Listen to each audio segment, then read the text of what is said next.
It's just an insurance to remind the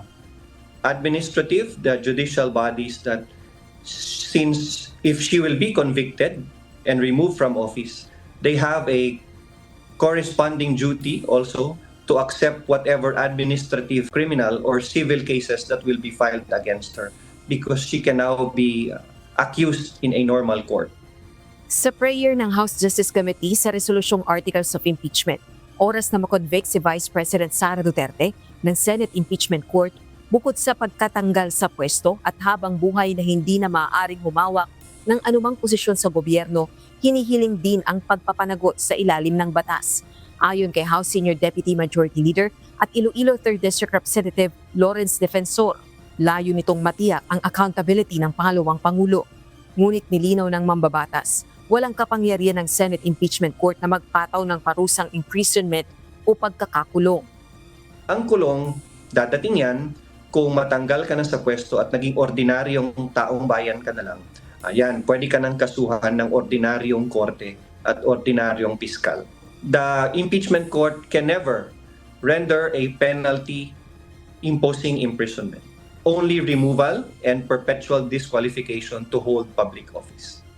Dagdag pa nito, hindi mawawala ang jurisdiction ng Senate Impeachment Court dahil sa ikatlong hiling na judgment sa Articles of Impeachment. Kung boboto ang 1/3 ng House members o katumbas ng hindi bababa sa 106 na mga kongresista pabor sa Articles of Impeachment, i-endorso ito sa Senado para sa isang paglilitis.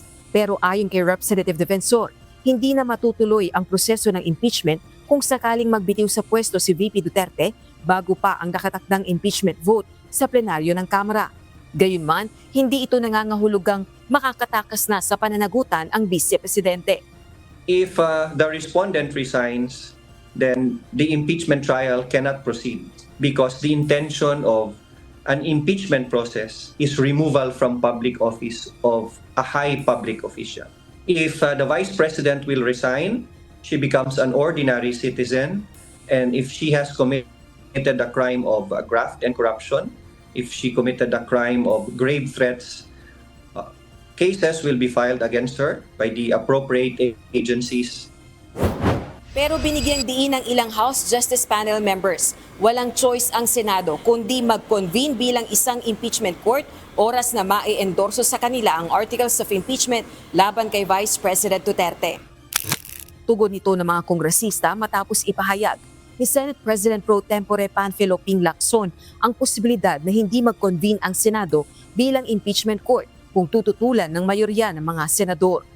The Senate has no choice but to convene because that is the requirement under the Constitution. Kasi constitutional duty nila yon. Dapat hindi na pinagbobotohan pa yon. Kasi walang nakalagay na kahit anong kondisyon sa ating Constitution. Mali lang yung ganyang paniniwala na pwede rin na hindi sila mag-convene kapag let's say magbotohan at ang manaig is wag na tayong mag-convene. They have no such choice or discretion. Rosalie Cruz, UNTV News and Rescue. Diyos ang aming sandigan, serbisyo publiko ang aming pinahahalagahan.